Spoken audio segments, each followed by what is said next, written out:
What's up, everybody? Welcome back to another interview on Pink Tourmaline, and I'm very excited to be having Darius J. Wright join me today, and we're going to be talking all things really about the nature of reality.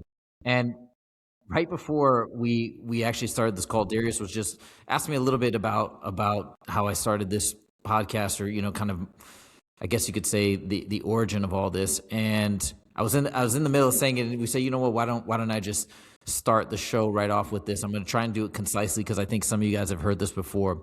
But in sum, the way that I started getting super interested in these larger questions was because of a stalker situation that I was dealing with in 2024 that lasted for about 9 months. It got me extremely depressed, and to a point where because I'm just naturally a real happy person and joyful person. I like my life a lot, and that was all gone for me. And then I stumbled upon NDEs, near-death experiences, and that brought a lot of positivity to my life. All of these stories and accounts that started to make a little bit more sense of life for me. Fast forward to starting the channel, and then several months ago, and I think this is somewhere that's going to be an interesting conversation down the line, Darius, for me and you, because this is, I think, a place where, at least as of now, we differ in opinion. But then I stumbled across a video of David Icke, and I was kind of in that mindset of life in general on this planet is a school. It's meant for us to learn, and everything is kind of intended to be as it is.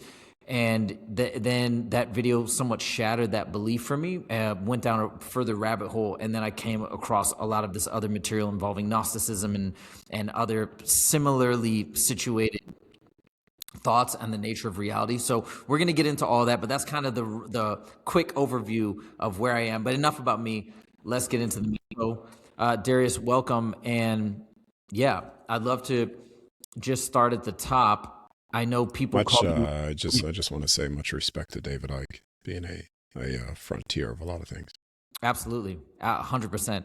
Yeah. So people, I don't know if this is how you describe yourself. People have described you as an OBE master. Is this something you're comfortable with, or do you like to state yourself or define yourself in a different way? Master. Master, man, it's a weird word to use. I'm very proficient at it, put it that way. Very proficient at it. When people say master, it's like then all of a sudden they think they can't acquire that state. So, but no, I'm very proficient at what I do in sharing it. So you've talked about in different interviews the difference between. I just love if you could give a quick overview of the differences between out-of-body experiences, astral projections, and remote viewing. Yeah, no, this will be very good to go into. So when you look at astral projection or remote viewing, they're not what I'm doing. And let me just bring this closer. They're not what I'm doing because they're different. They're different states of consciousness. So when you look at remote viewing, you could be fully conscious in your body.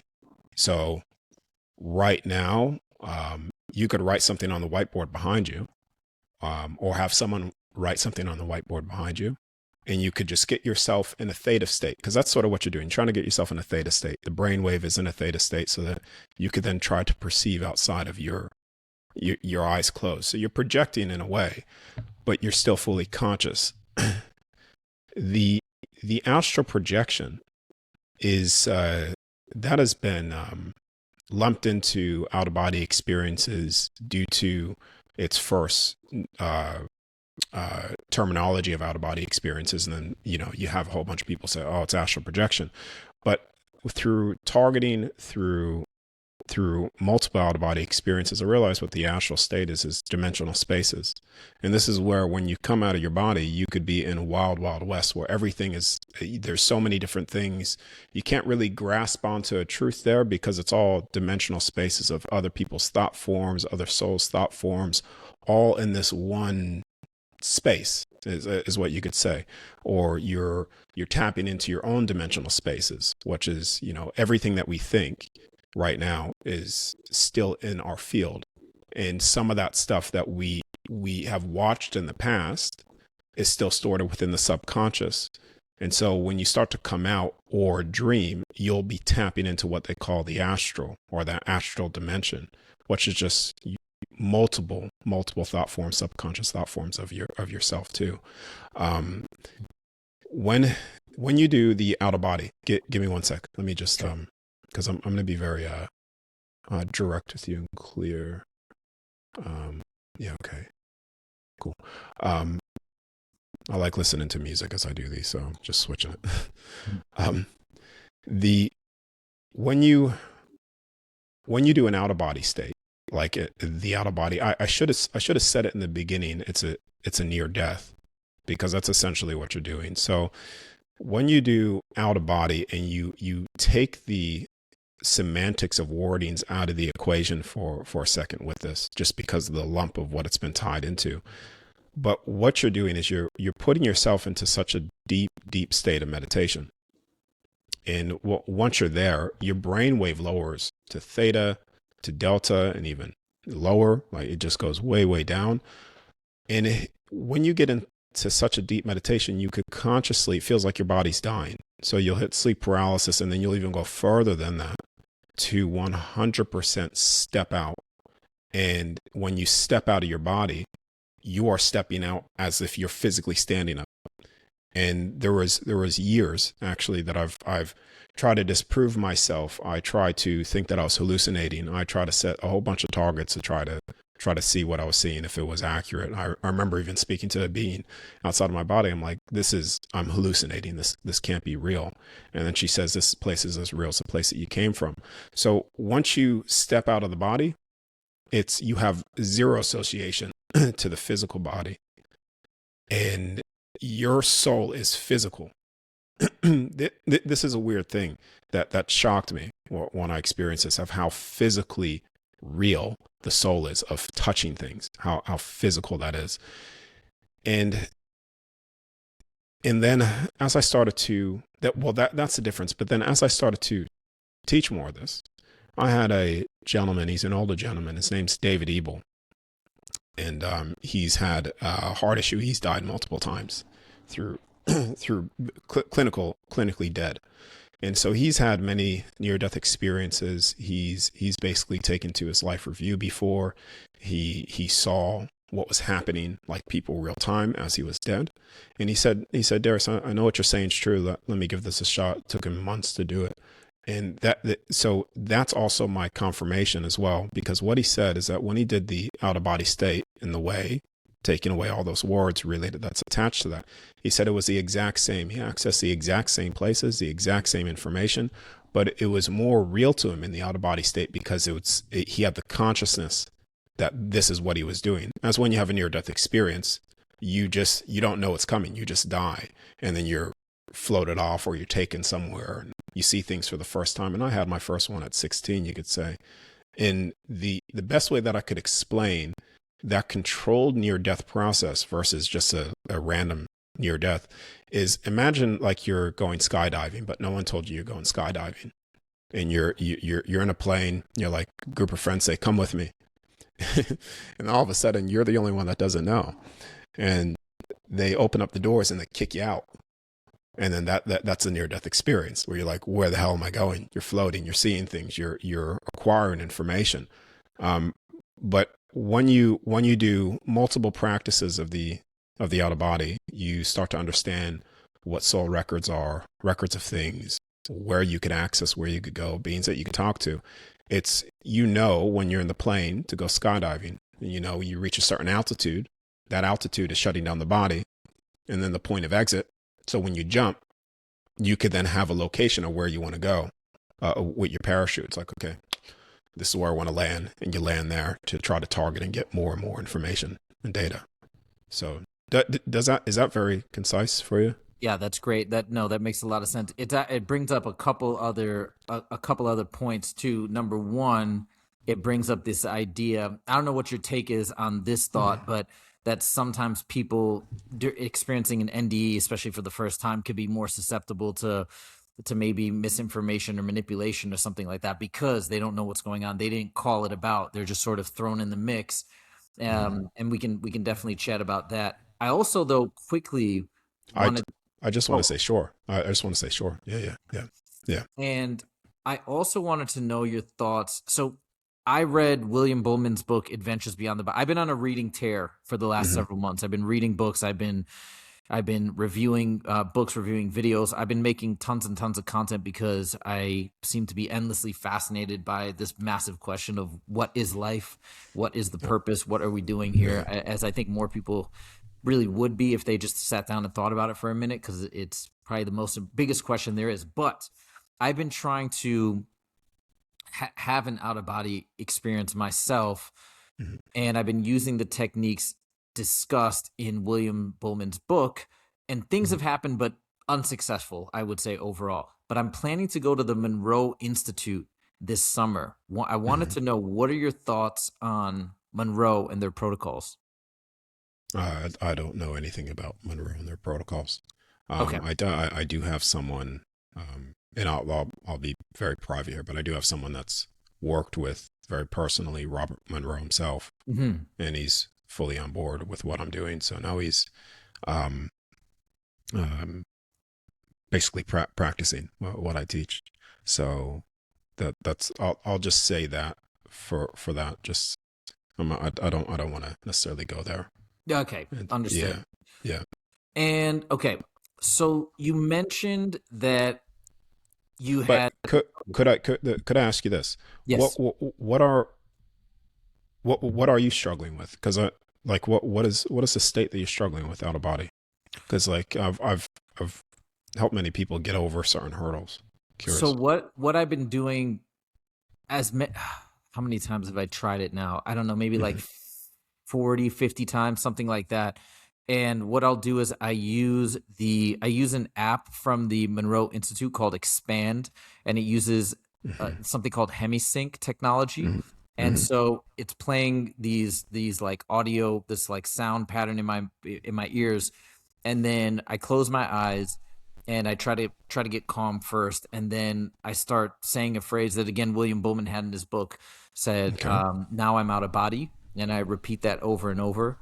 I've had crazy tingling happen. I've had really Hmm. weird stuff happen to me physically, but never to the point of where I think I've actually stepped out. But how long are you practicing? Like in a night? About it ranges. Sometimes after like 15, 20 minutes it's too intense and I have to stop. Other times the max I've gone is 45 minutes. Yeah. Okay. All right. Eliminate the stuff that you're doing currently because you need to go. You need to do it a lot longer. Hmm. Yeah. So 20, 45 minutes, you have to be very proficient. To leave the body, to get yourself into that deep state, you have to be very proficient at doing it already to get it in within that 30, 45 minute time frame. You know, even myself, years of doing this, even, you know, 3 days ago out of my body, you know, it took me 3 hours. So it's your issue is not with, um, yeah, well, the issue is time and commitment. So if you could just forget about the binary beats because all that is just tools that you could do this all naturally. Focus on just laying down one day or do this for maybe a week or 2 weeks with the things that you know. And every single day when you lay down, commit yourself and say to yourself, I will stay here until the sun goes up. And then get yourself into such that deep, deep state where you hit sleep paralysis. The moment you hit that state, calm, you're out of your body. Okay, so So, really commit to it yep, for the duration. I yeah, got you. Yeah, yeah. because that I haven't definitely have not done. There's after this, maybe there's some private things that I could talk to you about it Okay. too. Yeah. Okay. Well, I appreciate that. Now, you did mention your first experience, which I believe you almost described as an NDE when you were 16. And I do know this story. I've seen you talk about it on a couple different podcasts. Mhm. And we don't have to go through it in its entirety in all the specificity, but I I would love to ask you about the entity that you met. So I believe you went out of body. You kind of had this NDE, and you Yeah. were yearning for answers. And the being's name was Celeste. Can you tell me a little bit about Celeste and this interaction? Yeah. Celeste, I just want to say this first. At 16, um, I was at a point in my life where I made this statement. I was very, very serious about it. I said, show me now. I want to know all truth, where I come from. Show me everything. And if you do not show me by tomorrow morning, I'll wake up and I'll take myself out and I'll figure it out anyways. So that's important, because there was a energy of I was going to figure this out regardless if you show me or not. And I had everything set aside on the side of my bed just in case. So in that morning, I'm getting what I want. Now go back to what you said. Specifically, you want to know who she was and what she showed me? Yeah. Yeah. Celeste is what you would classify as a spirit guide, what many people call spirit guide, but not, she's not that. I just say that. She's someone that I've known for, I'll just say, thousands of years. Thousands and thousands of years of my eternity, of my soul. And when I was presented with her at that age, 16, I didn't necessarily know that. It didn't all come full circle to me. This is like later on, as I'm still communicating with her out of my body. But when I seen her, I was like, oh, you're a guide. That's my impression. Yeah. And she showed me everything. She showed me absolutely everything. Things that I couldn't articulate. I had no idea how to articulate it at the time. She showed me who we are at the beginning, who I am at the beginning, like all of us. Not me as some superior, but she showed me because I was in a situation I want to know all things, why I'm here myself. She showed me all those things. And she then gave me a choice point. Now, when I was there, I could have stayed there forever. There was no conditions on whether you have to come back or else, or none of that. There's no conditions there, because when I was there, I desired to stay there. I was like, because it was ultimate bliss. It was ultimate bliss, ultimate peace that I felt. And that where I was, everything that I thought, everything that I could ever want to experience was all there for me. And that was the eternity of myself, is what I was being shown. This is where we all come from, the eternity of that space. And she then started to fast forward through time. All right. She fast forward through time, and she showed me where this place was going to be in my lifetime. And she said, you could go back here, or you could stay here with me. Choice is yours.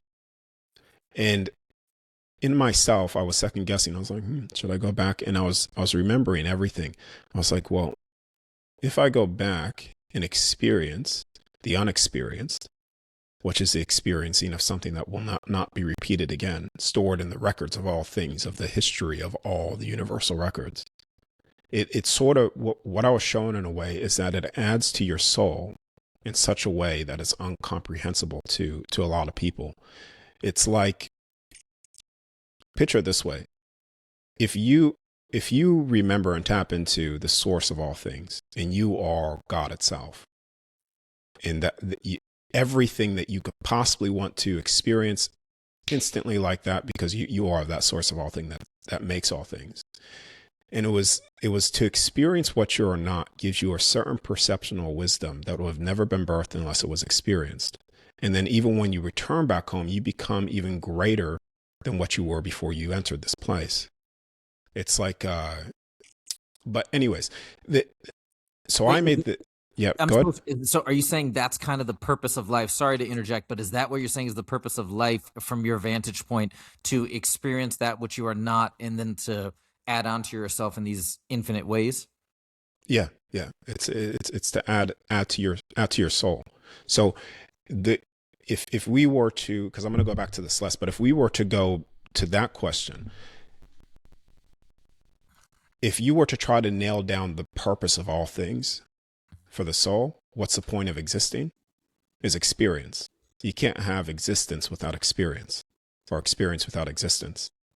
They go hand in hand, just like you can't have unconditional love with a judgment, or ultimate expression of freedom with a limitation. Those are like, they go hand in hand in that way, you know.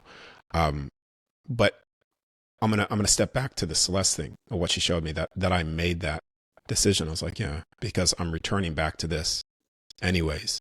This is the eternity of myself. She showed me certain things that were impossible for me to know what would happen until I'm here where I am, the age that I am. She showed me myself back then, long hair and a beard, and I thought it was somebody else, totally somebody else. I was looking up to that person. Me, it's like, oh my God, that person's amazing. Like, who is that? Why are you showing me this? And she just fast forward to something else. And she fast forward to certain people that I would meet, like experiences through time, fixed event markers of things that would happen. And then here I am now. I look exactly the same as what I was showing. I remember all the things that I was showing. And every single thing that she showed me, people that I would meet that I had no concept of, I've met. The place that I'm living in right now is the exact place that I was shown from 16 years old. From the paddock outside, to the dogs that I have, to the people that are very close to me, that are from across the world, in Australia and other places. And it was all alluding to freedom. Like the reason why I was like, okay, I'm going to come back here, because it was a freedom of all humanity in a way that, put it this way. When we come in here, we come in here to experience a temporary separation from who we actually are, the infinite of all things, the eternal essence, God itself. And when in here, you could say certain beings became aware but not aware at the same time, because once you're completely aware, you do all things in love. And this is where you get the siphoning of energy physically here. So we have the siphoning of energy of our will here, through money, through working, to work in a system that is all fear-based, designed to control us. But they can never touch the soul, the spark of who you are. And I was showing that everything physically that we are in enslavement here becomes free for all humanity. And through seeing these things, I now see that all the things that I've been shown, it's actually moving towards that event. Now we have, I remember years ago, this is off topic from Celeste, but I remember years ago, even before the Epstein files came out, I have Truth Be Told or something like, I wrote stuff down and I started sharing things about what they do inside of certain institutions, Epstein files, and now all that's leaking out, it's coming out. I remember I was speaking about a whole bunch of things that were considered crazy at the time, and how they control humanity physically. And now, as it's all being exposed, I'm like, yeah, this is all part of that reveal of all truth, the reveal back to freedom of all humanity, back to love, because love is truth and truth is love, you know?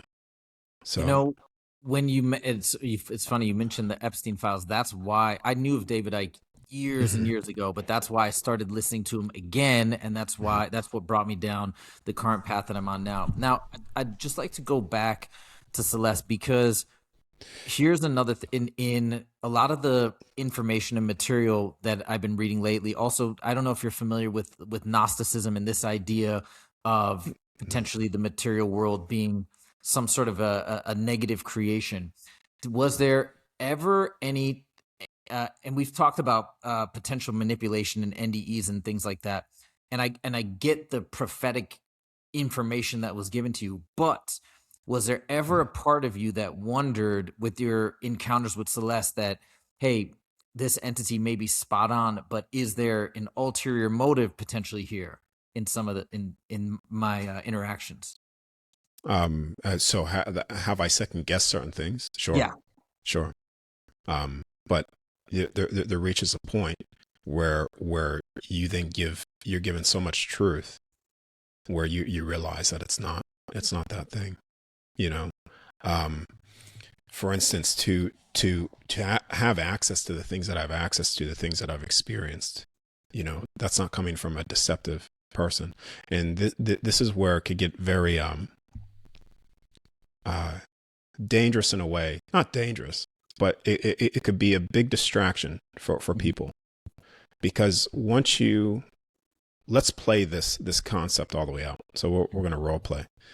Okay. Let's say, you know, don't follow the white light,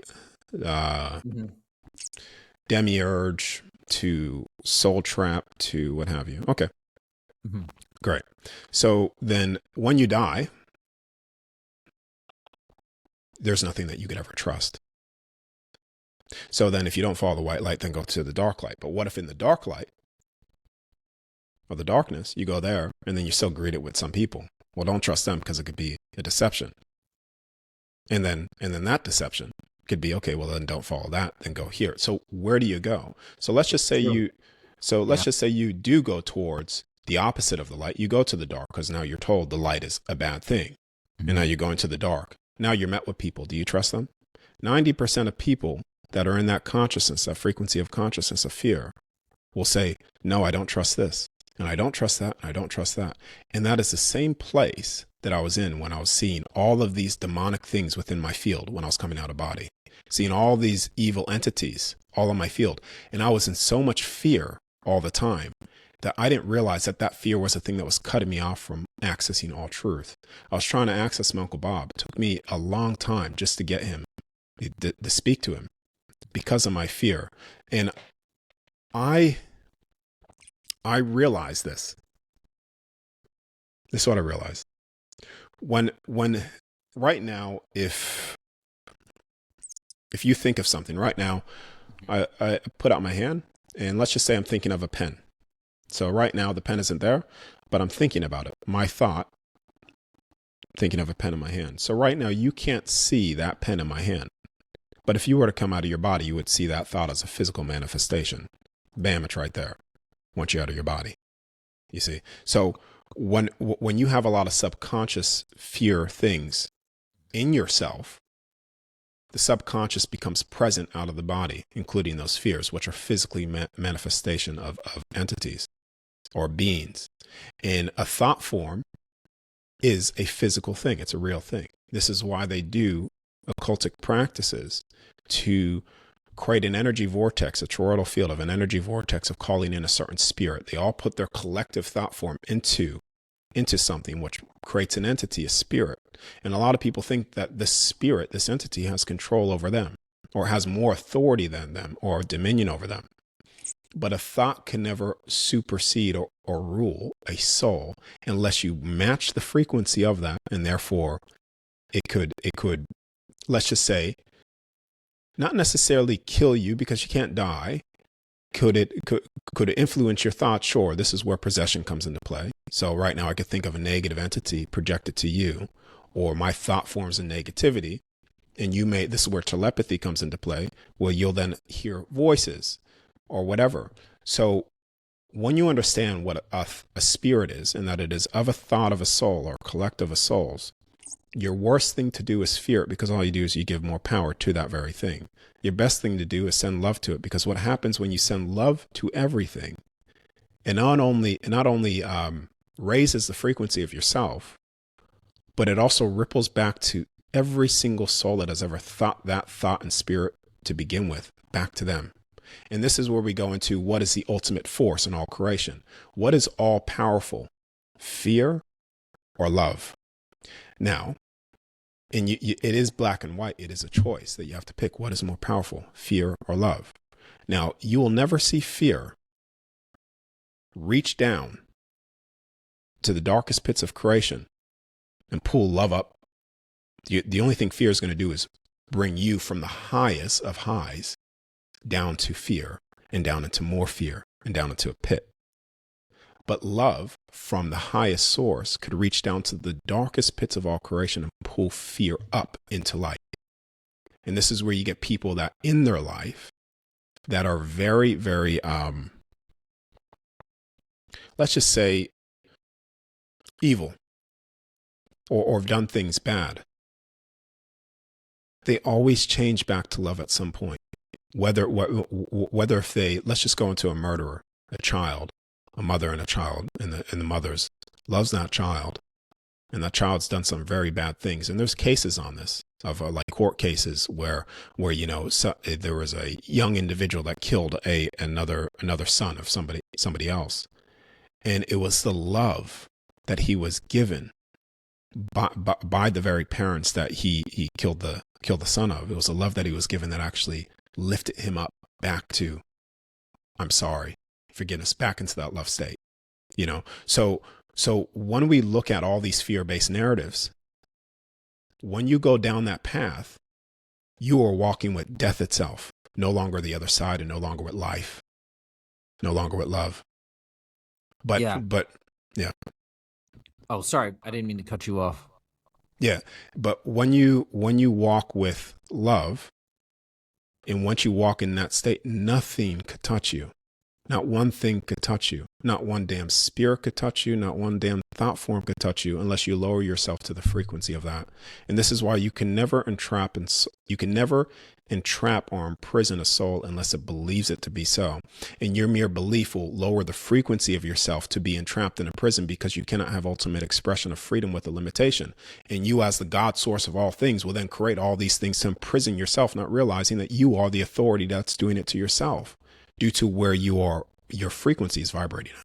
Now, that's a place where I think you and I agree. I actually do think, I want to come back to that, the fact that ultimately we have the power. I do believe that, and I think that gets overlooked a lot, but it's maybe how does that get lost, or how does that get potentially manipulated, are the questions that I have. But I want to go back to one thing that you mentioned in terms of these potential negative energies. I think the term is called an egregore or something like that. I just read this in Reality Transurfing. So are you effectively saying that from your vantage point, these theoretical negative entities that could be trying to do certain things or scare us or whatnot, they're not truly of the divine spark or source, or they are instead manifestations from us or others?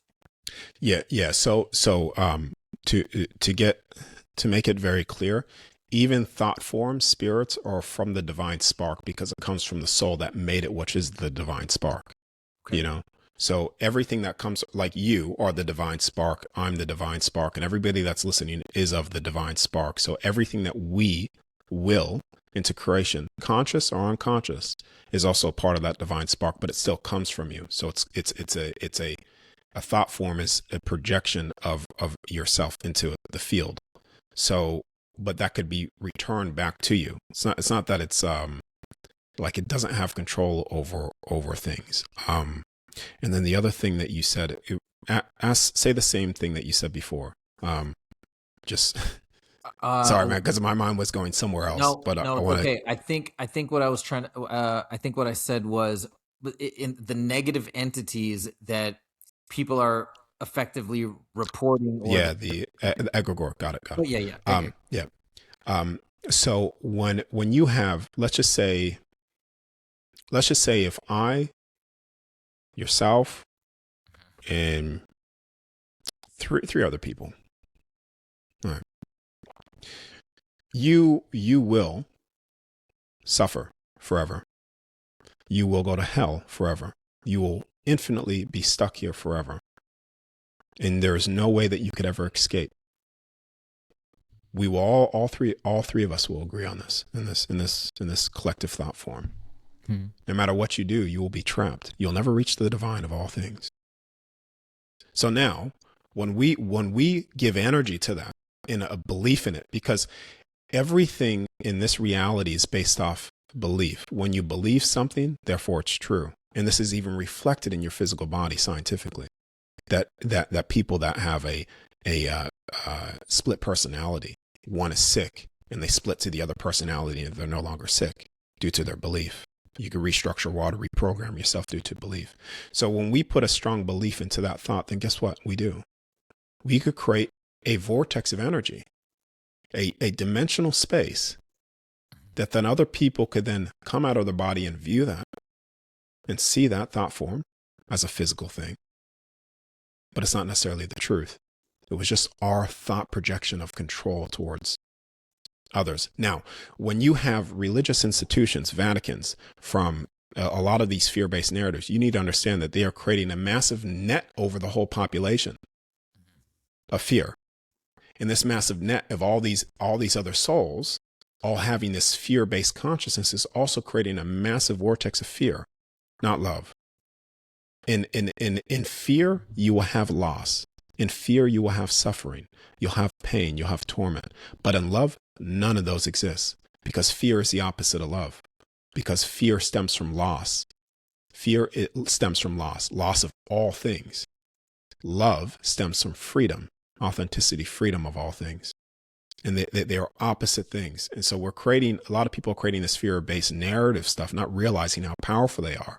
They've forgotten the most basic fundamental principles, that we are creator beings on the physical sense and the spiritual sense. And people understand this physically, that we are creator beings, because when you have a thought to want to achieve something, right now, if you want to build a chair, you as a creator being, you go out and get the equipment, the tools, and the materials to build a chair.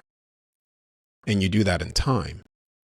But we are also much more powerful as a soul, and what we think of instantly is manifested. And so when people get too much on the fear-based wagon, thinking that they're powerless against anything, then they forget at the most fundamental level that they are also the creator being, and that they are their own savior, and that the only thing that will ever free them is love. Love is the only thing that makes you free of all things, because it's of the highest state. And too many people are stuck into a survival existence. In the survival existence, think about what that's doing in the thought, and what society programs us due to what we have to do to just live.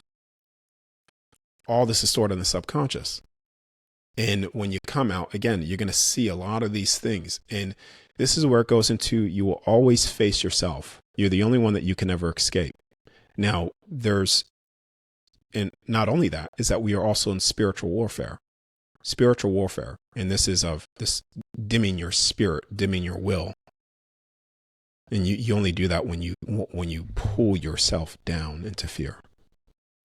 And I totally get what you're saying. And by the way, I am not trying to push a fear-based narrative for any purpose of trying to scare the masses or anything like that. Just to give you I get it. Yeah. a quick backstory. It's the reason why I started looking into this. Could I say this real quick? Could I say that?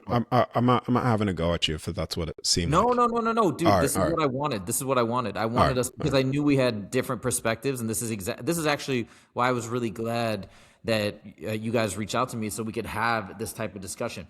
No, I just want to say, I'm not pushing it because I'm trying to spread a fear-based narrative. What happened was I started listening after I stumbled upon David Icke talking about near-death experiences as effectively manipulations. I'm like, what? That's wild to me, from all the stuff because I'd seen so many of them, and that thought never crossed my mind.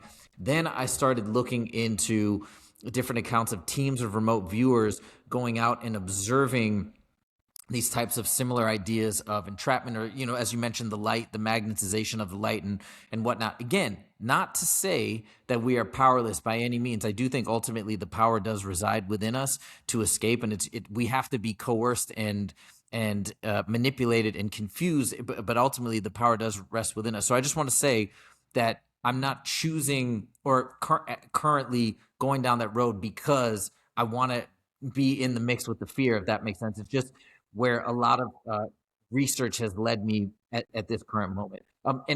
Real quick, I also want to say one other thing too. When you mentioned you posed that question, which is a really good question. You said, okay, if we get into the fear-based mindset, when we pass on, we avoid the light. Then let's say we go to a dark place, then entities there approach us, and then but we don't know if to trust them and then we kind of get boxed into a corner.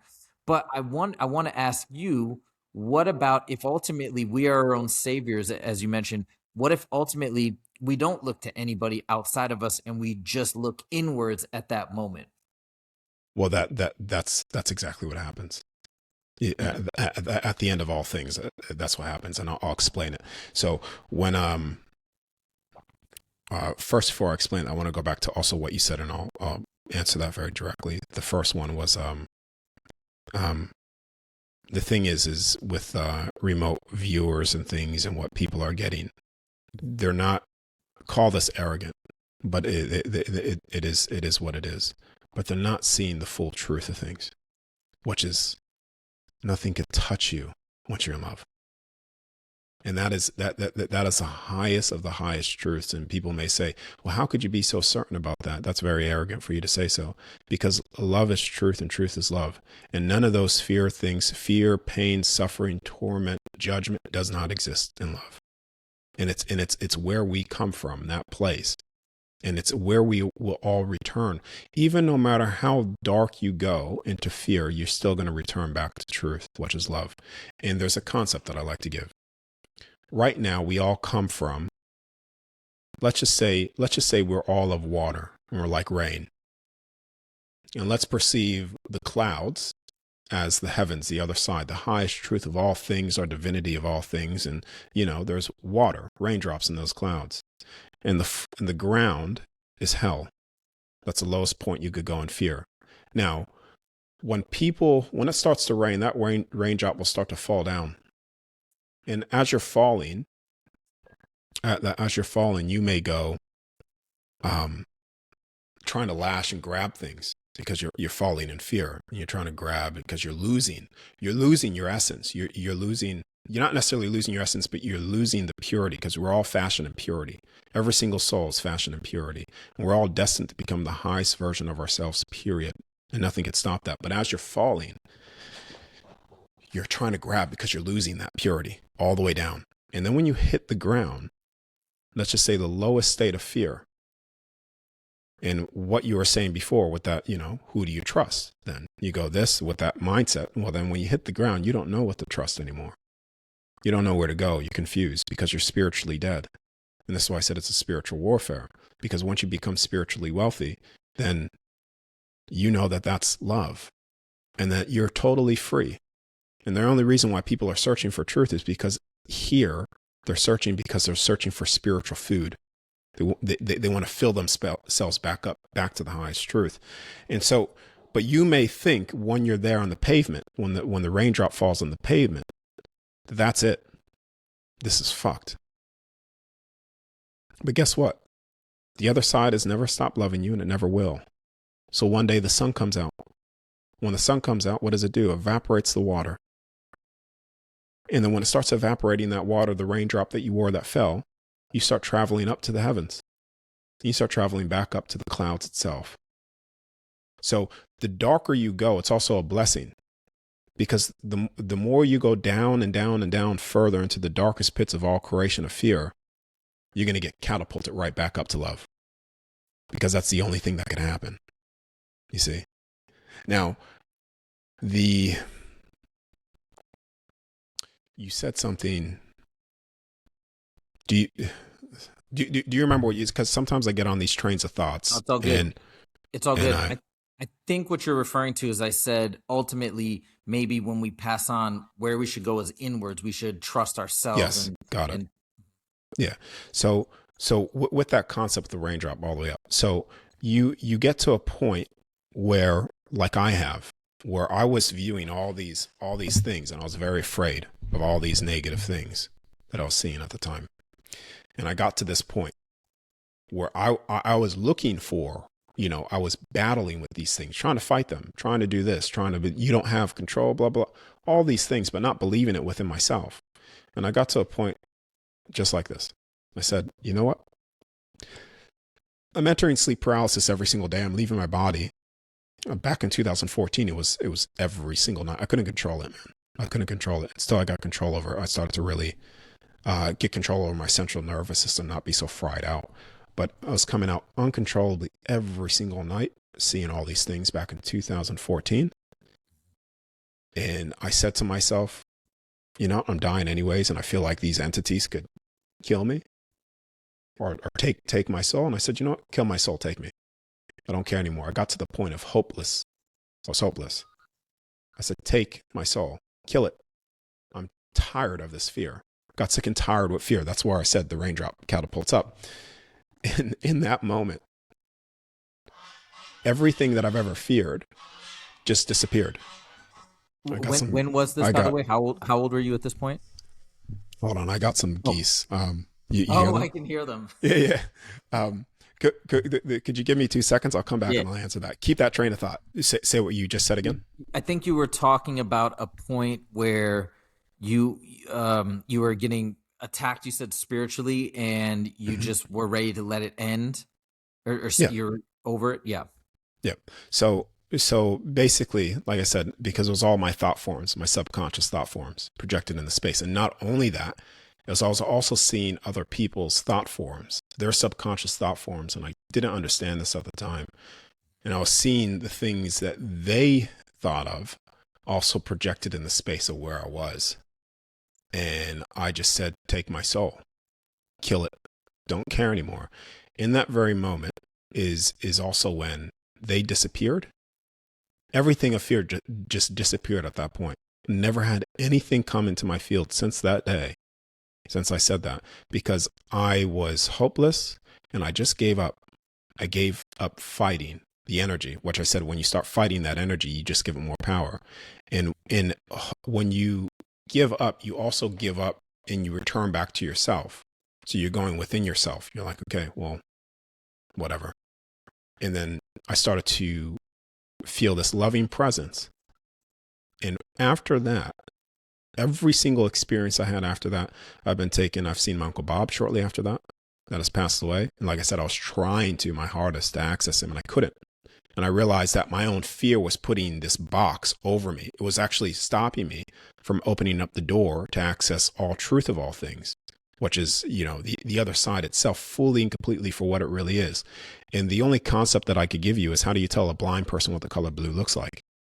So in that state, I was blind.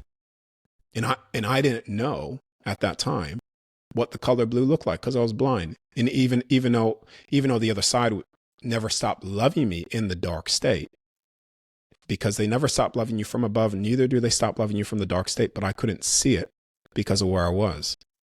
And when I just gave up, then I saw that energy presence again. And then I was taken to certain creations, certain realms or heavens, and even shown the outside of this place completely, outside of what we call the universe, the construct, or what people call the matrix. Because right now you could say we are inside an Xbox game and we're playing the game Minecraft. And inside the game Minecraft, we have storylines and we have certain servers, what you could say is the certain heavens. There's certain creations within here. And I was taken outside of the very Xbox game itself to see it for what it really was. And then seeing all of us, all of these many different Xboxes, all throughout creation for affinity that all of us make based off our will, because we all come from, let's just say it, the void. And that's the best thing that I could explain it at right now, which it's where you are of all things, but none of it all at the same time, where you have access to all things, but yet none of it. You get this 360-degree view of all things. And once you're there, no matter, instantly whatever you think is manifested. And so we even make light possible. So we birth all light, because when we close our eyes, we're in darkness. And it's only when you start to think of something or try to imagine a past, you start to get the light of that vision. And that's what we are there, as within, so without. And so even the reason why everything exists here, there's light here, there's evil spirits here, is because of our will and our energy and what we give attention to. And so the more we feed something, the more we give it light, because we are the life and life givers of everything, because that's who we are as a soul. And so, and you access that when you go within yourself, back to your authentic self, because your authentic self is, it is the highest state of love. It is, but it's almost like it's in between authenticity and freedom, because authenticity, you can't necessarily explain what your authentic self is, but it's also freedom. So there's nothing that bounds you or binds you or controls you at any level, that you're just free. And that freedom of authenticity changes moment to moment, because your authentic self, my authentic self a year ago is completely different from my authentic self today, because of what I enjoyed, what I like doing, etc. Always changes. And it's like that. I don't really know how to explain it besides that. You talked Freedom. about and you talked about going and seeing the kind of the whole blueprint, like zipping out of even outside of the matrix. I have a question for you though. Did you ever, and let me preface it by this, okay? We look at the world, you know, sometimes I call it clown world, because just so many things are backwards and upside down. Just the way things are structured, the people that are put in power, it seems like it should be the absolute reverse. You step away from a lot of the political things and news discussions, and then you go back and watch it and it seems ridiculous. And so there's just so much misdirection and misinformation and disinformation all around, which is also why these ideas of manipulative entities kind of in the astral or beyond, why that resonates with me, because I'm like, as you mentioned, as outside, so within. It's kind of that same idea, as above, so below. And so my coming back to the when you zoomed out and you saw everything, did you ever think there, I'm being shown everything, but in reality, what if it was still, you were still within the matrix? But you know what I mean? Did you ever have that thought that, wait a minute, I'm purportedly being shown everything, but perhaps I could still be in the matrix? Did I ever think that? Sure I have. Like I said, there's not one thing that I didn't question, you know, about these experiences. But I'll say this again. Mm-hmm. When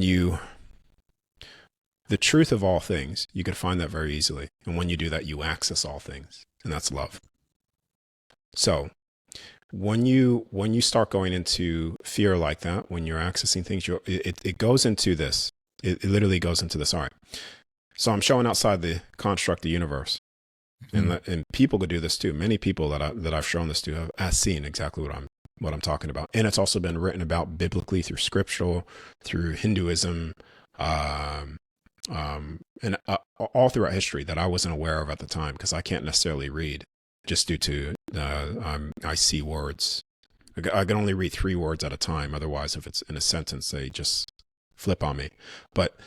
And then I started to see that everything was written about, everything that I was seeing.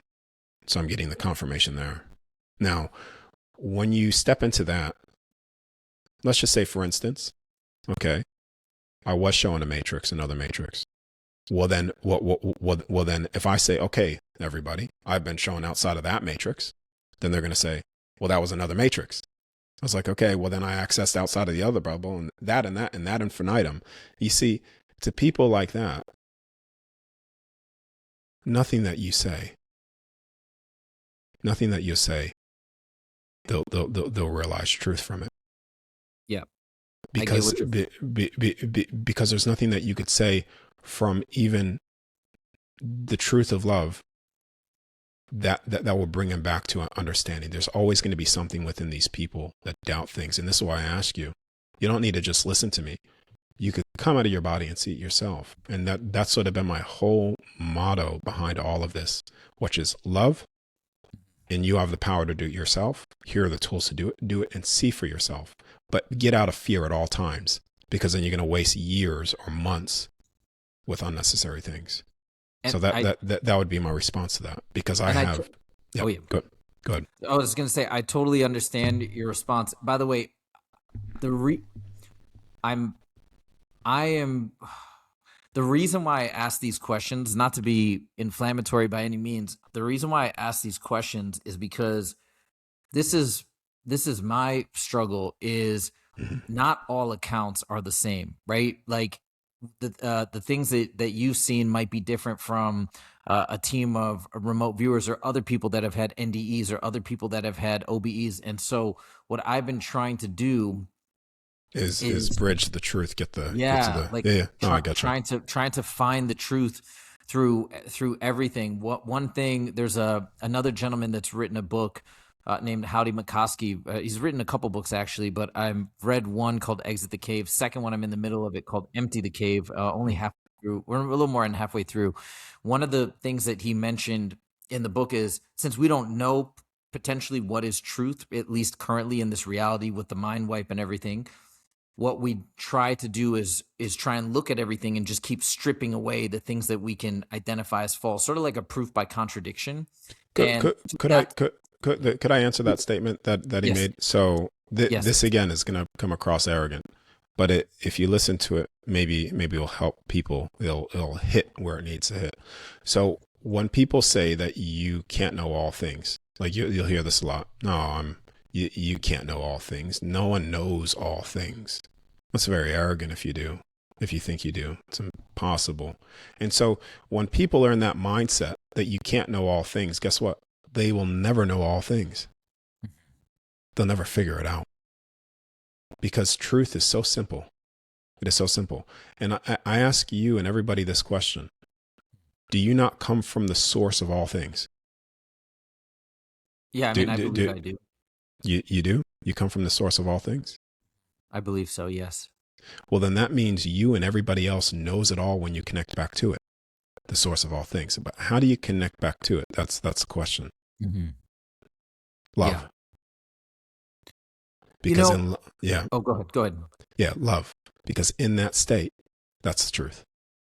So, I know you've mentioned this because I've really tried to do as much research as I can prior to this interview, and I know you've mentioned that ultimately it's love that brings us back to our true form. Is there do you have daily practices or anything for people that, let's say, are in some of your communities or whatnot, that you recommend to say, okay, this is how you can get closer to self-love or love?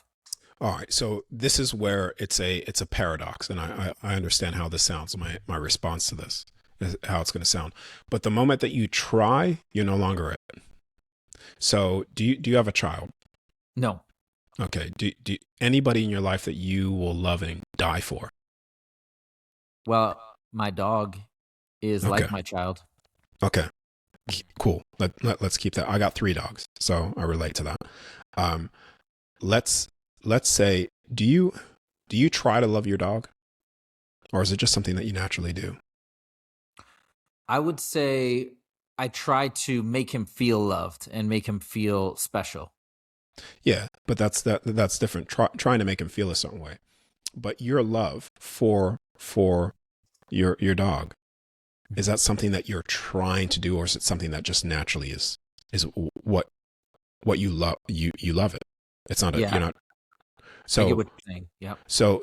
if you had a kid, because a lot of people that have a kid, this hits very hard. It's like when they have a child, no matter what that child does, they love it, especially the mother. Like, you have good parents, because some parents aren't really all that good. So it's not, Yeah. it's 50-50.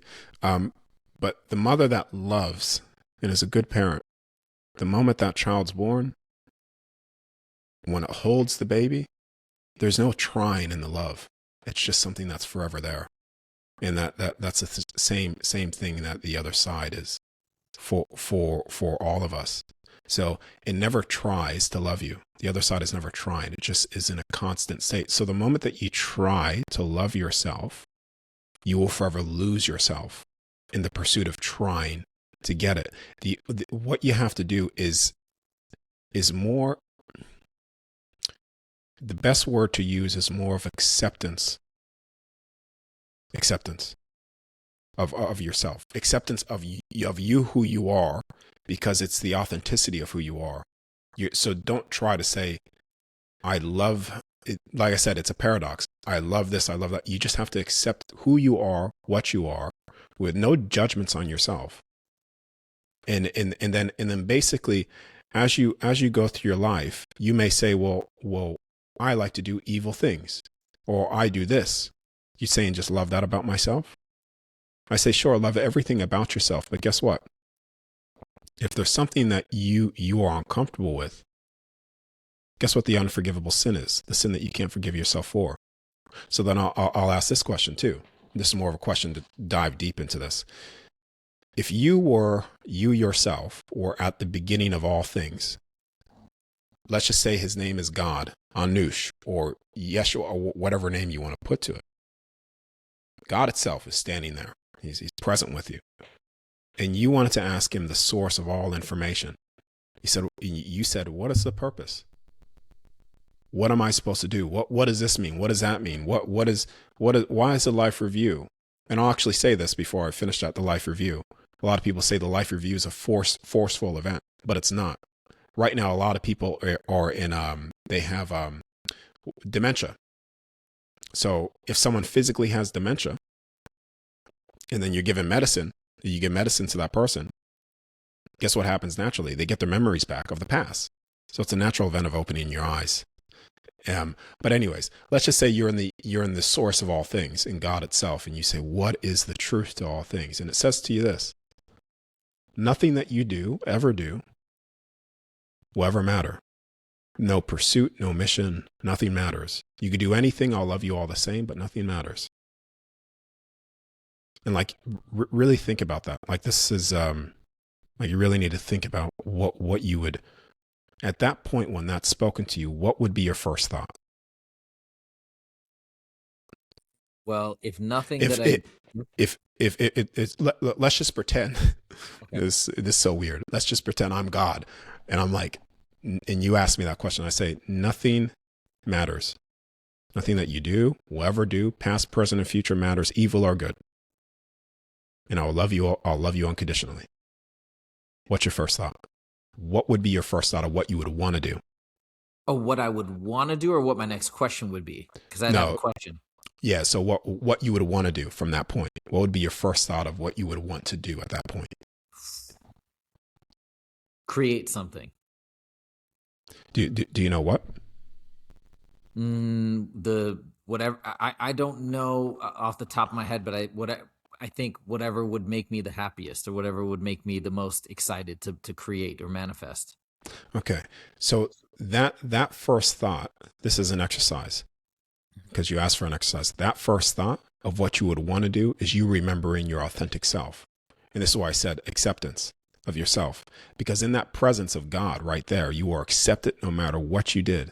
And then you're able to step into, people that do that practice, you're able to step into acceptance. Well, it doesn't matter if I do evil. It doesn't matter if I do good. It eliminates all those things for you to just get to the core of what your authentic self is, what you would actually do if that was the thing that was stated to you.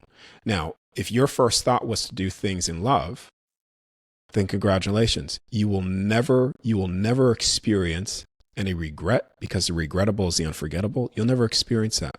The only thing that you will ever experience is love and fulfillment, because that's your first thought. But then if your first thought is something evil, I will do something evil. I want to kill babies and drink their blood like they've done in the Epstein files. Like I said before, the unforgivable sin is the sin that you can't forgive yourself for. And if you are uncomfortable with what you would do when that is spoken to you, then you are the only one that you can ever escape. And is hell real? Does hell exist? Sure. Hell is the absence of love. And so when you do things unloving, you then go into hell within yourself, within your own spirit, within your soul, even on the other side, because pain still exists on the other side too. Even though everything's in a state of love, once you're showing certain things and you are, like, for instance, withholding love, you're going to feel, not necessarily that God itself is judging you, but you judge yourself, and you will experience that pain if you're unhappy with that. That's the hell. But they flip that into hell and eternal damnation, where you will forever suffer, but you will never forever suffer, because it's like that raindrop. Bam, you hit the ground, you're going to go back up eventually.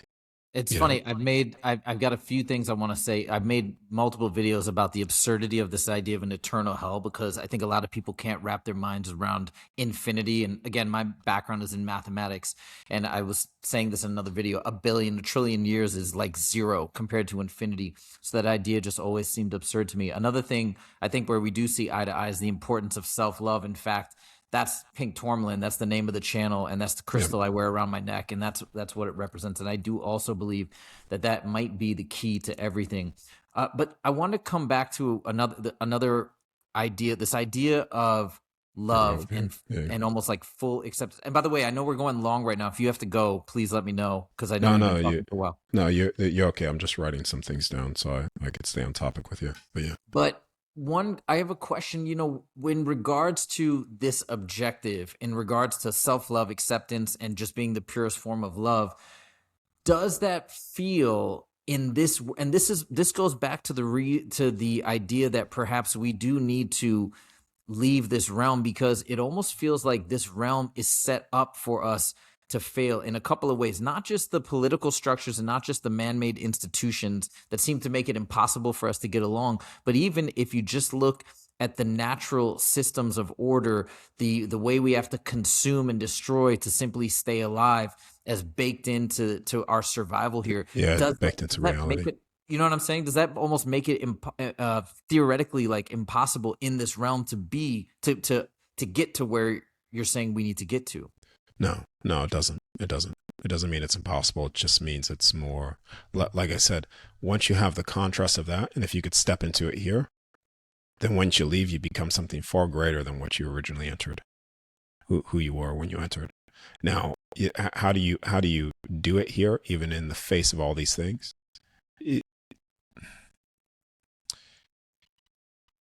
If you could imagine that your dog's your child for a moment, realize that your love for that being, no matter what that child did, good or evil, from a parent, that parent would still love that child, even though there's consequences to actions. Because don't ever mistake this, that yeah, unconditional love has no judgment, but it doesn't mean there's no consequences to actions. Just because if you have a hot stove and if you have a child and you say you love that child unconditionally, no matter what that child does, you're going to love it. But don't touch a hot stove, it's going to burn you. Now, just because that child touched a hot stove and burnt himself, that's a consequence of what it's done to itself. So there's consequences in there, but the parent doesn't judge, still loves. So when you look at a child that way, from a parent stepping into that role, no matter what it will ever do, you will love it. And you, even if it steps off course, you'll try to guide it. So then if you could view every single person here as children of whatever, like, they're children of somebody else's, there's a parent out there and they're all children of in that way. Love them like that. Not necessarily of lowering your armor, because then this goes into the New Age agenda, where then you lower your armor and you think that love is a passive state, where then you then allow harm to be done to you, so that someone will walk in your house. You're not loving if you don't defend yourself, because unconditional love, blah, blah, blah. And then someone could kill somebody in front of you. And you think that that's love if you're not protecting. That's not love, because right now we're in the physical body where harm can be done. And so your best thing to do in that state to in terms of taking out the New Age agenda is courage. Protection is also love. Courage is love. But when you do it from a place of not wanting to hate them, in that feeling of hatred, but viewing them as a child of somebody else, like you would if your child was basically going to kill somebody, you would stop them and prevent them harm being done to another soul. But you still would not stop loving your own child. Even if your child was going to cause harm to somebody else, you would stop your own child from doing it, but still love your child. But you would not attack, but you would defend, force. Yeah. Okay. So that's how you could do it, if that makes sense here. Yeah. You could step into that frequency 100% here in that state with the physical body that we have and the limitations that we have. Yeah, it reminds me almost of potentially the way that you could say Native American tribes might hunt, but have give a prayer to an animal that it may have to take out in order to Mhm. feed and have respect for the animals, something along those lines. So maybe Yep. it's the intention behind the protection or the act of survival. Yeah. Do you I mean, think? because it's Oh, baked in. It's baked in. This place is baked in for survival, a survival existence. You know yeah. what I mean? And so we're sort of forced in a position where a lot of people are forced in a position where they have to do things in a way that they wouldn't necessarily do. This is why, personally, I fast a lot. And I also know that fruit, we could live off fruit too. Now, I don't necessarily just eat fruit, but that's my staple right now. I'm drinking salt water. I put maybe 40 um, twists of salt in that one thing. A lot of salt water I drink, and then I eat a lot of fruit, and then red meat too. But it's like once a day. But we could actually.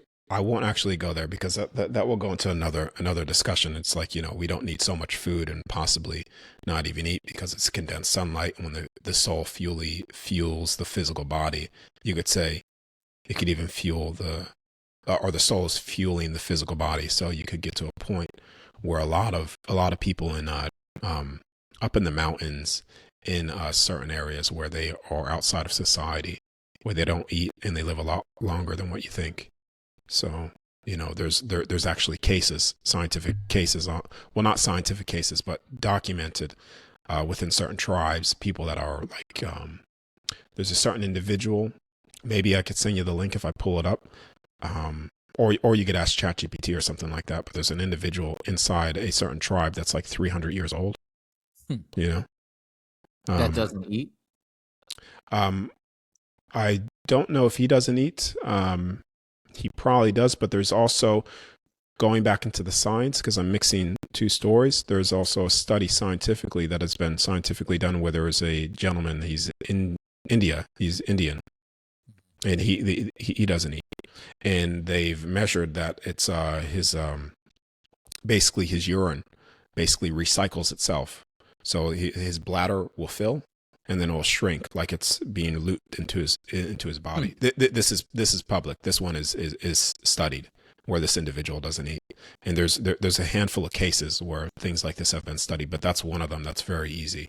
Just type in the Indian guy that doesn't eat scientific study, something around those lines. But then there's Okay. also another individual inside of a tribe up in the hills that is more than 100, 200 years old. So, yeah, we can, and I say this lightly, and I say certain things lightly because I'm not an individual that's not eating, but I know it's possible. But Yeah. I'm not doing it, so I'm not going to speak from that standpoint because I don't like speaking from a place of things that I haven't experienced or done myself. Mhm. So, but can we do that? Absolutely. The body's capable of it, of sustaining itself. Because when you look at what we're eating, all right, so the sun gives light to the plants, and the trees and the plants have, they photosynthesis, stuff like that, and then nutrition through the soil, etc. But they're getting the source of energy from the sunlight, and then a cow or chicken or an animal eats that compressed form of sunlight, and then that turns into a more compressed version of the flesh. And then we take a compressed form of the flesh, which is a more compressed version of sunlight, and then we put that into our flesh, meaning more compressed form of sunlight. So when you realize that light is the energy source of life, then, and if we could connect to that, not necessarily just like, oh, look at the sun and sing a kumbaya, but it's more of your belief too, because then if you could be the same energy as the sun within yourself through love and belief in your intention, then you become the very sun within yourself at the same time. And that, like I said, your soul fuels the body. But that's Now, that's a thing that you could start looking up to with like people that don't eat. But okay. again, I'm Yeah, not I'll I'm not check. doing that. I'll definitely check that out. Actually, yeah, that's where my family's from is India. Actually, we're Indian. Uh, Good, good. is there a place, from your understanding, and I get that story and these instances, but let's say by and large. the way the world is, the structure of it, what most of us do end up having to consume and eat. So from your vantage point, is there a place that we're aiming to go, whether we call it the pleroma, whether we call it outside of the matrix? Is there a place that we aim to exit to after life? Or from your vantage point, because I think I've heard you say in other interviews, eventually we can have heaven on earth, or from your, Yes, we can. yeah. So where do you, if you're sitting down and thinking, where do I want to go after this life? Is it back here, or is it to the pleroma or somewhere external? Well, I'll answer that, but first I'm going to answer the first thing. Yes, we could have heaven here. We could have heaven here by bringing love through. You see, the reason why we're controlled in so many ways is because we put power, or we actually have, because we still participate in the system. We're giving power to fear, control, government, all these things that are controlling us. But we could bring heaven here by being love. And that also doesn't mean lowering your armor. You could still protect. But where do we go? What's the purpose? Like, what you said, pleroma or whatever? Pleroma, yeah. That's a Gnostic idea. Okay. When you die and you leave here permanently, you're I wonder if I could share an image with you. Could I share something with you? Mm-hmm. Do you think I could share my screen? Yeah. All right. Let's just say, you can see my mouse. Let's just say that that's the Xbox game that we're in, the construct. All right. So then when you step out, you're like souls, like, that individual there. So then let's just say that this is base reality, what you see there. When you step out of that universe construct, when you're there, the point is for whatever it is that you desire to do next. You don't need to come back here ever. You never need to come back here. It's not a school where if you missed your grade that you need to come back and learn a certain lesson, because you can learn all things even there. This is just very, very hard way to do it. And when you're there, you can make all things, different creations on the other side to experience whatever it is that you want. And the best way, this is a little video clip. So is this all right to share? Your channel's not going to get flagged or anything? Does it have music in it? I'll turn off the volume. The volume. It should be okay then. Okay. Okay, let that play. Okay, go for it. Now, what you see there in this little clip, this is something that I pulled up, gives the best concept. All right. Right there. All right. So when you're on the other side, you'll call this base reality. So we're all souls. Let's just say me and you exit this construct completely. And right now, the construct that we're in is just this little puddle of water. And you step into this place and you get access to the 12 different creations, 12 heavens, 13 kingdoms, which comes to 156 different creations within this place that we're in, with the entire universe that we're in. Now, when you come out, you'll be in base reality, and you can walk in base reality. Let's just say this will be the second layer down from the void itself, where you're just in your resting place, where then you could walk around and see infinite different creations made by different souls. And they'll all have their different name tags. And I'm not necessarily name tags, but again, just follow get the point across. And all of them may have their different name tags. This could be Cody's creation. This could be Alex's creation. This could be Darius's creation over here. And all the way over here could be a collective creation of 12 different souls. And they're playing a different game based off their thought and their will. And when you step into these different creations, you never lose your memory of who you are. You are always connected to the divine. We're not experiencing what we're experiencing here, where you come in here to forget what you are, to then remember what you are. And you could say a part of this has been hijacked in a way too, because of all the suffering and pain and I don't believe many people are experiencing things here that they originally intended to experience, just due to the overall sheer evil that's here. But let's just say, you're jumping into all these different creations here to experience whatever it is that your soul desires to experience, infinitely. So I'll stop sharing my screen there. Stop sharing. And then you have, like I said, let's just say that's the second layer. And then you have the highest layer, which is that void, that resting place, where again you know all things. You could tap into all things. You could tap into your records. You could tap into the soul records. So the point, to answer it very directly, is whatever it is that you desire to do. Like if you were back in with God itself and God said nothing matters, what would you do?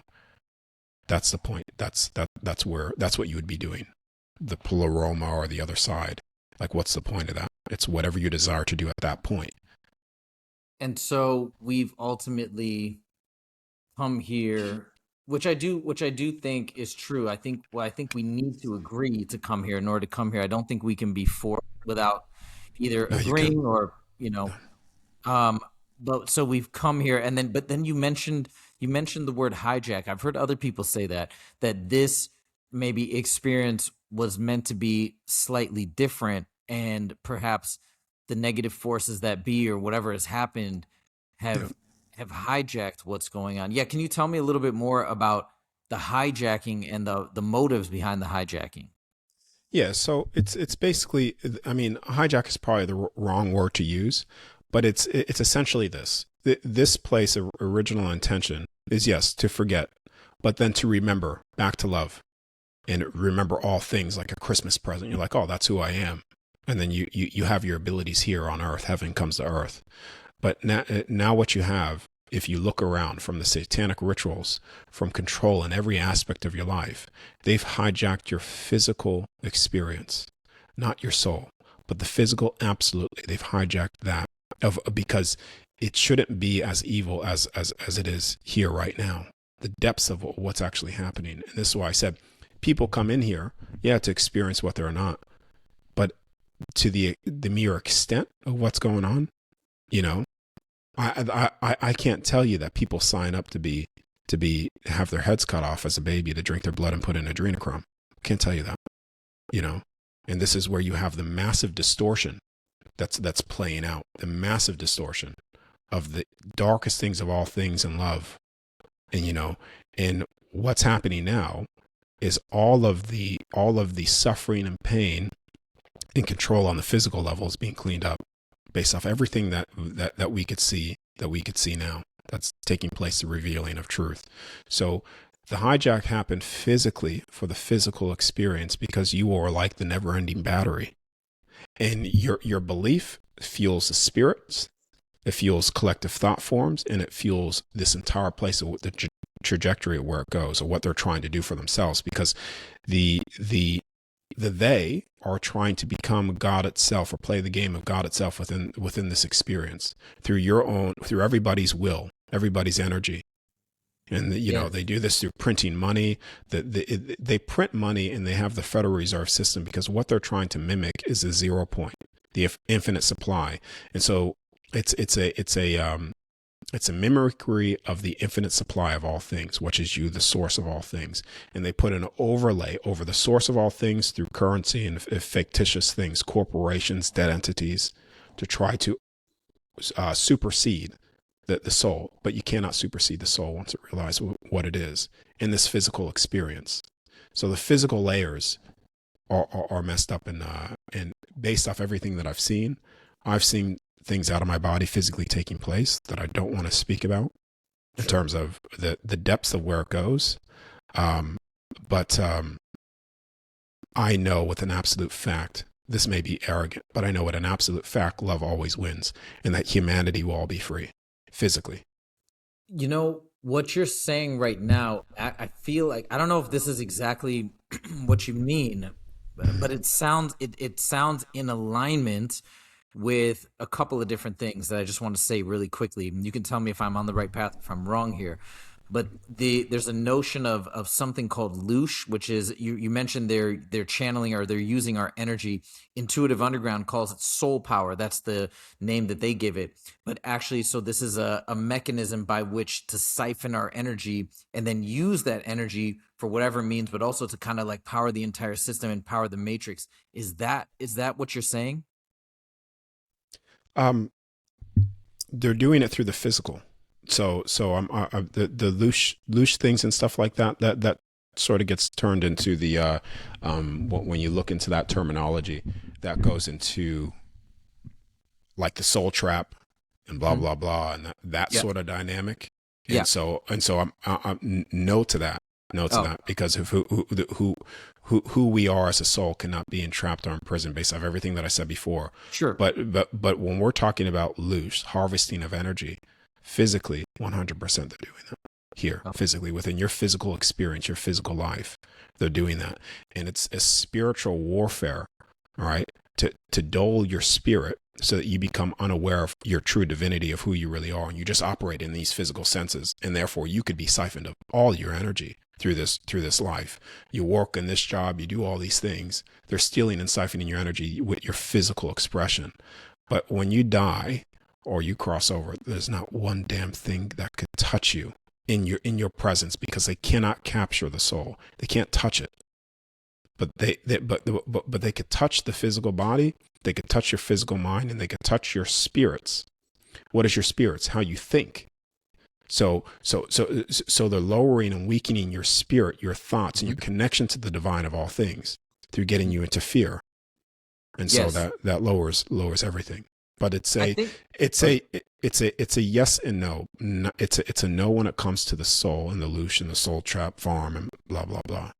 But it's a yes when it comes to the physical things that we're experiencing. And that's based off my direct experience with what I've seen and also going through. Okay. This is not just coming from a place of me saying, well, this is what it is because I've just seen that love frequency. No, this is coming from a place where I have went to the darkest places Mhm. in these experiences and realizing that there's not one thing that could touch the soul. And that is the greatest illusion. I think we're Yeah. actually more aligned than in terms of maybe there's some differences in maybe Yeah. terminology is not even the right word, but there are because I think I'm with you, and I think a lot of people that have been studying this topic from different angles would say the same thing ultimately, that we do have sovereignty. We just have to open our eyes to it. And ultimately, yeah, we can't be touched, but we just get maybe manipulated or tricked into believing that we're not powerful or so I 100%. yeah, so I 100%. actually it's interesting because I don't think there's that much difference in that big idea, and I think that that's probably one of the most important ideas. I know you've been very gracious with your time. It's an hour and a half. It's been super long, so you got to you Okay. know Okay. I Okay. don't want Yes. to Yes. keep you Yes. much longer, Cool. but I want to ask. Let's just put it down to one last thing, okay? Hmm. And if Hmm. there's anything else you want to add, you're welcome to. But source, we have obviously good and evil on this planet. A lot of evil. I think we would agree. But source, that word has meaning. Everything comes from it. So I've heard some folks say that if you go back to actual source, it's not potentially this is from remote viewing accounts, okay? And even they're not even sure if this is the Well, full story. could I say this before you finish it? Go for it. Remote viewing. I understand what remote viewing is, but it's not. It's not an out of body. Yes. It's a cool tool, and I'm not trying to belittle remote viewing. Don't get that wrong. Okay. Because I could tap into remote viewing through going through a theta state, but like we need to understand it's not the same thing as 100% leaving the body through death, Mhm. like through that process. And if we understand that, then I think we could understand also that you know it's more of a question this because I like people to answer their own questions so that they come to it instead of me just saying, oh, this is it, and then I come across it in a certain way, like lead them to the truth. The door's open, let them walk through it. But Mhm. what remote viewer that you know of that is basically going into their experiences saying, I want to access truth of all things. I want to know the divine, the love, the love beyond comprehension. And not only that, what type of remote viewer has such a profound experience? Like if you watch near death experiences, like you probably watched many of them. So many, yeah. It is all profound. My out of body states, you know, when 16, that was so profound. And the out of body states that I've had, I was like, this is so profound. You're forever changed. Like the trajectory of your heart is forever changed from that moment. Where is that in remote viewing? You mean the profundity? Yes. I mean, yeah, I can't, I don't know. I can't speak to it because I haven't even been able to do it myself, I Yeah. guess. But I just want to say this, and it's not throwing a rug underneath anything, but it's understand what it is. But even remote viewers, I have testimonies, people that will back what I'm saying based off practicing and doing the controlled out of body state. I had people that took ayahuasca, like, you know, they not through practicing through me, but they were taking ayahuasca, they were doing all these things. And when they achieve the first out of body state, that 100% consciousness, they immediately realize, okay, I understand the difference now. I understand what you're talking about through that direct experience. And I've had people like that, remote viewers experience what I'm talking about from people they took mushrooms in the past and now they understand what this is, you know. And when you take things, by the way, too, this is probably going to go a little bit off topic, but you're tuning into the spirit of that thing. So a mushroom has a certain spirit, and when you're taking mushrooms, you are then tapping into the dimensional space of mushrooms, which is why everybody sees the same thing. Or acid, then you're tapping into that dimensional space. It's like a collective thought form of what we were talking about before. So, and you could get lost in that thing thinking this is it, but it's not. There's so much more. There's just so much more, man. I can't. There's just so much more beyond what people think. This soul trap, like there's so much more beyond that. Like, and I'll go back to what we said before. Where does it end? Okay. Don't trust the light. Don't trust the dark.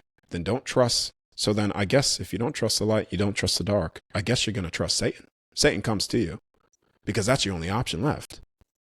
Because now, because then what you're doing is you are literally shutting the door of the other side. And you're saying, why is the other side not coming to me? Because you're shutting the door on it. And it's like you'll never convince these people of anything because they really don't desire to know in that way, because they keep on shutting the door on the door that if they open, they realize it's everything that they desire. I don't care how evil you are, what criminal you are. I know that love and the truth of the other side will bring you out of your deepest pain. I even had a drug addict, Mm-hmm. junkie, what people will call junkie. She was she was so addicted she couldn't find certain things. She was trying to search for things in sort of this and this narrative and that narrative. It was the out of body state when she connected back to home, and she realized that everything that she was ever searching for was home. She's no longer addicted to drugs. And so I even know a lot of these chronic people that are in addiction. Once they realize love and home, all that goes away, because all of this is a substitute. They're taking these substances to try to dull their senses because they're lost out of that love state. But sorry, I went on a rant, but what you were saying, go back to what you were saying. Oh, that's okay. And just to say too, you know, it's not as though, I think I'll speak for some of the people in this state where we are kind of in that. We're trying to research the soul trap idea right now. And I just want, maybe I'm not speaking for everybody or speaking for some of us. It's not as though we want to be in this mindset or want to even think that this is a possibility. We're just trying to understand it just in lieu of because of the information that we've learned or the resources that we've read. And so we're just trying to understand. You get what I'm saying? We're just trying to make sense of it. We But don't want to be, I didn't want to go down this path. It just kind of happened. Yeah. Can we, do you agree that nothing can control or entrap the soul unless it believes it to be so? I do think so. I really do, and I think a lot of people in it who are into this material actually believe that deep down. But it just yeah. That's the answer though for everybody. Yeah, I think a lot of people in that are researching this right now do ultimately think that they might think it's it's a bit of a labyrinth that you have to get out of, but ultimately that we do have sovereignty. The last question that I was wanted to get to, I kind of mentioned the remote viewing accounts as a segue to that, but my final question is, when it comes to source and when it comes to the comings and goings of things in this universe, and obviously the evil that we see here, source is the source of everything. So I want to ask you the question as we close out: does it mean therefore that source is indeed pure love, and these different negative ideas or thoughts or events are happening completely separate? Or is instead, from your vantage point, source pure balance, pure, that because it contains everything emanates from it, both good and bad, and source is just kind of a... Yeah, that's a good question. Very good question. So source, let's just tune into that. I'll answer it this way. And hopefully this answers it, probably not in the way that you want it answered, but you cannot have ultimate expression of freedom with a limitation, and you cannot have unconditional love with a judgment. So in the source, it's absent of all judgment and all limitation for everybody. So it's when you're in that space, it's all possibility and all acceptance of you and whatever it is that you think to manifest, and good and evil. Because like I said, you could still experience hell on the other side by the absence of that love. And this is where you go into a hell state within yourself. And that's all made possible by that ultimate expression of freedom with no limitation and no judgment. In the moment that you then try to judge another soul or limit them, then you are trying to limit their source of who they are, ultimate expression of freedom, because each soul, the universe is not dictating consciousness. Consciousness, the soul, is dictating the universe. And that is what source is. That base level of frequency, which is, it's the reason why all things are possible and everything exists, even this. And that was, you got to what I was asking. It gave me one last quick follow up, super quick, and then we'll end, I promise. Yeah. Does that therefore mean that we in this matrix power everything via our soul, via our energy? Are we the power source that runs the matrix? That's also a really good question. The reason why the sun is even shining is because of us. So that answers it. The reason why there's light in everything, even within this creation, is because of us. Yeah, I think so too. Yeah, I think so too.